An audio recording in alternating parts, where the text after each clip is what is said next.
जय सिया राम। सिया राम मैं सब जग जानी, और करहूँ प्रणाम जोरे जुग पानी। तो मैं आज भी कुछ रामायण की चौपाइयाँ सुनाने जा रही हूँ आपको। तुलसीदास जी को नमन करते हुए रामचरितमानस के कुछ मोती मैंने एकत्र करे हैं, वो आपको सुनाती हूँ। मानस हम रोज पढ़ते हैं, सुनते हैं। मानस के शुरू से आखिर तक जितना भी मुझको अच्छा लगता है मैंने संचित करा हुआ है, मैं आपको सुनाना चाहूँगी। मेरे साथ बोलिए बोलिए जय श्री राम। श्री राम जय जय राम। श्री राम जय राम। मंगल भवन अमंगल हारी, द्रवहु सो दशरथ अजर बिहारी। सबसे पहले हम गुरु वंदना करते हैं कि गुरु ही हमको साक्षात परमात्मा से मिलाने वाला है, हमको उनके विषय में बताते हैं।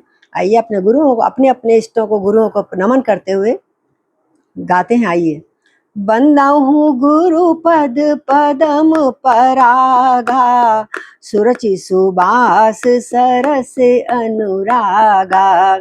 बंदाहूँ गुरु पद पदम परागा, सुरचि सुबास सरस अनुरागा। श्री गुरु पद नख मणिगण ज्योति, श्री गुरु पद नख मणि मन ज्योति। सुमिरत सुमिरत दिव्य दृष्टि ही होती, गुरुपद रज मृदु मंजुल अंजन। नयन अमीय दृग दोष विभंजन, गुरुपद रज मृदु मंजुल अंजन। नयन अमीय दृग दोष विभंजन, उघरहु बिमल बिलोचन ही के। उघड़ऊ बिमल बिलोचन ही के, और मिटहि दोष दुख भव रजनी के। मिटहि दोष दुख भव रजनी के। इसलिए जे गुरु पद अम्बुज अनुरागी, जे गुरु पद अम्बुज अनुरागी। तेले लोकहु वेदों बड़ भागी, ते लोकहु वेदों बड़ भागी। मुद मंगलमय संत समाजू, जो जग जंगम तीरथ राजू। मुद मंगलमय संत समाजू, जो जग जंगम तीरथ राजू। जो सही दुख पर छिद्र दुरावा, जो सही दुख पर छिद्र दुरावा। वंदनीय जेहि जस अस पावा, मंगल भवन अमंगल हारी। द्रवहु सो दशरथ अजर बिहारी। तुलसीदास जी कहते हैं मानस में, आरंभ में गुरु वंदना में, सर्वप्रथम मैं गुरु की वंदना करता हूँ। पदम परागा, चरण कमलों के मैं वंदना करता हूँ, जिनका पराग में से इतना मधुर सुगंध निकल रही है। सुरुचि, जो मन को भाने वाली है, ऐसी सुबास है, और इतना सरस प्रेम से भरा हुआ है वो गुरु का जो भाव आता है हमारी ओर। शिष्यों का भी होता है, लेकिन गुरुओं का भी अपने शिष्य के प्रति बहुत ही प्यारा भाव आता है। मैं उस रज की वंदना करता हूँ। कौन सी रज? जो चरण कमलों के रज है, अथवा चरण कमल के ऊपर एक पीला पीला होता है ना, वो उसको रज, उसमें जो सुबास आ रही है। इसी प्रकार गुरु के चरण कमलों से ही, उनकी रज से भी हमें सुबास सुरुचि मिलती है, और सहज अनुराग होता है, गुरु का मिलता है। कहते हैं श्री गुरु के पद की नख जो हैं, गुरु के चरणों के नख हैं, वो मणि के समान चमक रहे हैं और ज्योति प्रज्वलित हो रही है। यानी वो हमारा, जिसको जिन चरणों का स्मरण करते ही हमें दिव्य दृष्टि मिल जाती है। होती हमारे हृदय की जो बंद केवाड़ है ना, वो खुल जाते हैं। आंखें बंद करके भी हम सबको अनुभव करते हैं, क्योंकि हमें दिव्य दृष्टि मिल जाती है गुरु के आशीर्वाद से। और क्या आगे बताते हैं, गुरुपद रज मधु मंजुल अंजन, जैसे आँख खराब हो जाती है तो हम अंजन काजल सुरमा लगाते हैं, उसी प्रकार जब हम हृदय के द्वार हमारे बंद हो जाते हैं तो कहते हैं गुरु के चरणों की रज जो है बड़ी मधुर, मीठ, मतलब कोमल और बड़ा मन सुंदर हमारे लिए अंजन है, हमारी दिव्य दृष्टि खोलते हैं वो। नयन नयनों के लिए अमृत है, और दृग लो, हमारे दृग के जितने भी दोष हैं, कम दिखना, मटमैला दिखना है, दूर से देखना, कभी पास से नहीं दिखना, कभी दूर से नहीं दिखना, इस प्रकार प्रभु हमारे दूर दृष्टा है गुरु, और हमको बहुत अच्छी तरह समझाकर हमको बिल्कुल ईश्वर के पास आकर जोड़ देते हैं। ऐसे गुरु के मैं चरण की रज की वंदना करता हूँ, जिनके चरण रज को लगाने से क्या होता है हमारी आंखों में, उघरई बिमल बिलोचन ही के, आहा, हमारे आंखों की जो मैल है दूर हो जाती है, शुद्ध विमल हो जाती है, और हृदय की भी मैल दूर हो जाती है साथ साथ। भाई हृदय की होगी तभी तो हमारी दृष्टि दिव्य मिलेगी, हमारी सोच बदल जाती है गुरु के चरणों में आने के बाद। मिटे ही दोष दुख भव रजनी के, और एक बार गुरु के समर्पित हो जाओ, गुरु को समर्पण कर लो। ईश्वर ही गुरु है, श्री कृष्णम वंदे जगत गुरुम, शिव ही गुरु है, चाहे शिव को माने अथवा जो शरीरधारी आपके अपने अपने गुरु हैं, उनके चरणों में बिल्कुल श्रद्धा विश्वास के सहित आप अपना हृदय की वेदना, अपनी प्रार्थना, जो भी उनके आगे सम्मुख रख सकते हैं आप हृदय से रख सकते हैं, और गुरु उन सब से निकालने का हमको एक रास्ता बताते हैं। ये गुरु का प्रताप है। तो कहते हैं इसलिए जो भाग्यशाली मनुष्य हैं, जे गुरुपद अम्बुज अनुरागी, और लो कहूँ वेदऊँ ते बड़ भागी। इस प्रकार जो गुरु के चरणों के अनुराग करने वाले हैं, जो सज्जन लोग उनसे प्रेम करते हैं, उनके गुरुपद के चरण कमलों से जो प्रेम करते हैं, वो तीनों लोक में बड़ भागी हो जाते हैं, उन पर विशेष कृपा हो जाती है। और इस प्रकार हमें गुरुओं की और संतों की वंदना करना चाहिए, क्योंकि संत जब एकत्र होते हैं ना तो मुद मंगलमय संत समाजू, मतलब मोद और मंगल ही होता है जहाँ संत एकत्र होते हैं, हमको अमृतवाणी की वर्षा करते हैं हमारे ऊपर, तो सारा समाज मुद मंगलमय हो जाता है, और जो जहाँ भी जाते हैं वहीं पर तीर्थ राज बन जाता है। प्रयागराज जाने की आवश्यकता नहीं है, ये चलता फिरता तीर्थ राज है जहाँ संतों का गुरु का आगमन होता रहता है। और संत कैसे होते हैं आगे बताया है, संत ऐसे होते हैं जो अपना उसका बुराई तो छुपाते हैं और उसकी अच्छाई अपने शिष्य की, मतलब अपने जो भी अनुगामी होता है उसकी बताते हैं, और उनका दुख झेलते हैं खुद। जो सही दुख पर छिद्र दुरावा, सच्चा गुरु कौन है कि दुख को तो जो सह ले, और किसी की अगर बुराई भी है उसको दुराव है ना छुपा ले। वंदनीय जय जय अस पावा, ऐसे गुरुओं को मैं प्रणाम करता हूँ जिसने ऐसे गुरु पा लिए कि उनको विवेक की दृष्टि तो दें, और उनको जब विवेक मिलेगा, सत्संग करेंगे तभी तो विवेक मिलेगा। तो कहते बिन सत्संग विवेक न होई, और राम कृपा बिनु सुलभ न सोई। राम के कृपा के बिना सत्संग हम सोचते रहते हैं अभी सत्संग करवाएंगे, अभी सत्संग में जाएंगे, कितनी विघ्न बाधाएं आती हैं जीवन में हमारे। इसलिए कहते हैं कि सत्संग से क्या फायदा, किसी ने पूछा, हम लोग तो लाभ देखते हैं ना, क्या लाभ है कि सत्संगत मुद मंगल मूला, सोई फल सिद्ध सब साधन फूला। सत्संग जो है मंगल का मूल है, मंगल मूला।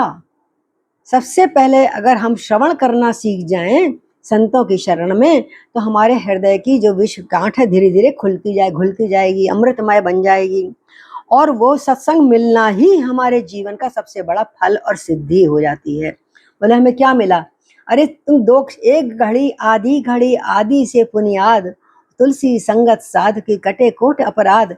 10 मिनट भी आप सत्संग में साधुओं के संग बैठे, संतों की सुने, जैसे मीरा ने कहा, संतन संग बैठे बैठ लोक लाज खोई। हाँ, तो इस प्रकार संतों के संग बैठकर हमें सब फल की सिद्धि अपने आप ही प्राप्त हो जाती है, और सारे साधन हमारे पल्लवित होने लगते हैं। जो हम घर में बैठ के कुछ करते हैं वो पल्लवित नहीं होता। फिर वो जो अपने मुख से वो मंत्र देते हैं, राह बताते हैं, जब हम उस मार्ग पे बिल्कुल निष्कपट निष्काम होकर श्रद्धा विश्वास के साथ जब उस राह पे चलते हैं तो अपने आप ही साधक को वो राह मिलने लगती है जिसकी वो खोज कर रहा है। और क्या होता है, सत्संग से किसी ने पूछा भाई हमें बताओ, तो सठ सुधरई सत्संगति पाई, दुष्ट से दुष्ट भी सुधर जाता है सत्संगति प्राप्त करके। जैसे आपने कथा सुनी है, वाल्मीकि पूर्व जन्म में बड़े भारी एक डाकू थे, राहगीरों को, उनका नाम रत्नाकर था, और रास्ते चलते आते जाते लोगों को वो लूटते थे और उसी से गृहस्थी पालन करते थे। तो एक बार सप्तऋषि मतलब नारद आदि सब आ रहे थे, उन्होंने सोचा इनकी झोलियां बड़ी बड़ी हैं, इनमें भी कुछ माल होगा। वो लूटने लगा, उनको रोका, रोको रोको, रुक जाओ, अपना सारा माल निकाल के दो। संत लोग बोले हमारे पास तो केवल गुरुवाणी है, संत वाणी है, राह दिखाते हैं, हमारे पास कहाँ भौतिक सुख है, वो भौतिक चीजें हैं हमारे पास। बोले तो नारद सबसे आगे आए, समझदार थे नारद जी ने, थोड़ा सा सत्संग किया, उसके संग बोला भैया तुम बेटा तुम किसके लिए कर रहे हो चोरी चकारी ये लूट मार? कि अपने परिवार के लिए। कि तुम परिवार तुम्हारे संग नरक में जाएगा? हाँ क्यों नहीं जाएगा, जब मैं अगर आप कहते हैं नरक में जाते हैं तो मैं भी जाऊंगा, तो वो भी जाएंगे क्योंकि वो खाते हैं, मैं उनका पालन पोषण करता हूँ। तो बोले ऐसा कर, तू अपने परिवार में माता पिता पत्नी से पूछ के आओ, क्या तुम मेरे पाप के भागी हो? बच्चों से भी पूछना जाकर। तो बोला अच्छा तुम मुझे बहका रहे हो? रत्नाकर डाकू बोला। और उनका तुम भाग जाओगे, मेरा मैं पूछने जाऊंगा तुम भाग जाओगे? बोले नहीं, तुम्हें विश्वास नहीं तो हमारे गमछों से हमको बांध जाओ। तो उन सबको पेड़ से बांध गया। कौन? वाल्मीकि डाकू, रत्ना सिंह जो था नाम उसका। और बांध गया और घर पहुंचा, पत्नी से पहले माता पिता से पूछा, माता पिता मैं तो मार काट के जो भी भोजन लाता हूँ, चीजें सुविधाएं लाती हूँ, आप सब खाते हो, आप मेरे संग पाप के भागी हो गए, नरक में जाओगे? बोले बच्चे बुढ़े माता पिता बोले भाई हमें तुम्हारे पाप और पुण्य से क्या, हमें तो तुम्हारा परिवार पालना है, तुम हमें जैसा भोजन लाते हो हम तो भोग खा लेते हैं उसको उसी को, तो हमें तुम्हारे पाप पुण्य से कोई मतलब नहीं है, हम क्यों नरक में जाएं? फिर पत्नी से पूछा, उसका भी यही जवाब था। फिर बच्चों से पूछा, बच्चों मैं तुमको कितना प्यार करता हूँ, तुम्हारे लिए क्या क्या किस किस को मारता हूँ, किस किस के लिए छीन के लाता, किस किस का छीन के लाता हूँ, हैं?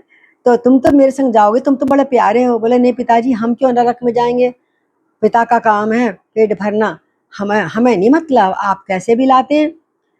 अब जब वापस गया, उसकी आंख खुल चुकी थी नारद जी की थोड़ी सी वाणी से, और थोड़ा सत्संग का प्रभाव हुआ, कुछ दर्शन का प्रभाव होता है संतों के साथ, और जाके चरणों में गिर गया, महाराज मुझे क्षमा कीजिए, मेरे पाप में कोई भागी नहीं है, मैं ही अकेला भागी हूँ। तो इसलिए हम सब अपना अपना कर्म भोगते हैं। कोई हम सोचा हमने पत्नी के लिए ऐसा कर दिया तो वो स्वर्ग में जाएगा, पति के लिए ये कर दिया तो स्वर्ग में वही, या अपने हमारे कर्म ही जाते हैं, और व्यक्तिगत अलग अलग जो दवाई खाएगा उसको ही पुण्य मिलता है। हाँ कोई नहीं होता तो उसके लिए हम अर्पित करते हैं, आत्मा के लिए, वो बात दूसरी है। तो इस प्रकार कहते हैं क्या होता है सत्संग, ये एक क्षण का सत्संग, एक घड़ी का सत्संग नारद जी के ने वाल्मीकि की आंखें खोल दी। और उसने फिर बोले मुझे तू राम, मैं क्या जपूं, मुझे तो पता ही नहीं कुछ क्या होता है। बोले तू राम राम राम जप। बोले मुझे निकल ही नहीं रहा, तो मैं राम बोल ही नहीं सकता, मैं तो मार मार मार उसको मार मार मार, मैं तो ये बोलता हूँ। तो मरा वो मरा वो मरा। तो उसने तो कहा तू ऐसा कर, तू मरा मरा बोल, अगर आपसे हिंदी सीधा नहीं बोला जाता तो मरा मरा बोल। तो मराम मराम मराम राम राम राम राम राम राम राम राम राम राम राम राम अगर जोड़ दो तो राम उल्टा सीधा एक समान। और ऐसा उनको शक्ति दी, बुद्धि प्रदान करी कि वाल्मीकि ने उस जन्म में इतनी तपस्या करी, वाल्मीकि नहीं रत्ना सिंह कहूँगा, इतनी तपस्या करी कि वो अपने एकदम सब कुछ त्याग करके, मतलब मेरा जब कोई है ही नहीं परिवार में, जब मेरा कुछ साथ नहीं देगा मैं किसके लिए मरूं, और समाधि में लीन हो गए। इतने लीन हो गए कि उनके ऊपर चींटियों ने बांबियों ने घर बना लिया, मिट्टी चढ़ा दी मुंह तक, और उनको कुछ भी नहीं पता लगा। ऐसे साधक होते हैं। बोले वाल्मीकि भगवान की जय। वाल्मीकि ने इसी बात सबसे पहले जब दृष्टि खुली थी तो उनका सबसे पहले रामायण, वाल्मीकि रामायण लिखी थी। करुणा उपजी थी जब एक क्रौंच पक्षी को उन्होंने बहेलिए के द्वारा मारा हुआ देखा तो उनको दया आ गई। जब दया और करुणा आ जाए साधक के अंदर, भक्त के अंदर, तो समझ लीजिए आपके अंदर राम प्रकट हो रहे हैं, क्योंकि राम प्रेम का प्रतीक है, कृष्ण प्रेम का प्रतीक है, करुणा का प्रतीक है। तो सत्य, प्रेम, करुणा यही जीवन का आधार बनाकर गुरु हमको समझाते हैं कि सठ सुधरई सतसंगति पाई और पारस परस कुघात सुहाई। जैसे पारस किसी को स्पर्श करता है, लोहे को, गंदा चाहे गंदा लोहा हो तो वो सोना बन जाता है। इसी प्रकार नारद जी की जरा देर से सत्संगति से वो कितना बुरे से बुरा आदमी था और अच्छा हो गया। तो वाल्मीकि अति दीनहीन था और बुरे कर्म में सदा लीन था। तो उसने क्या करा, उस बुरे कर्म में लीन था फिर भी तो उसने लिख डाली रामायण तेरा नाम लेके, भव भव सागर हो गए पार, राम का नाम लेके हम हो जाएं भव से पार, तेरा नाम लेके। बोलो सियापति रामचंद्र भगवान की जय। ऐसे ही कल हम कोई और नया प्रसंग लेंगे, भक्ति का, शक्ति का, जो भी है मानस में आता है। और मुझे बड़ा अच्छा लगता है जब मैं मानस का पाठ करती हूँ। आपको बहुत बहुत जय सिया राम। सिया राम मैं सब जग जानी, करहूँ प्रणाम जोर जुग।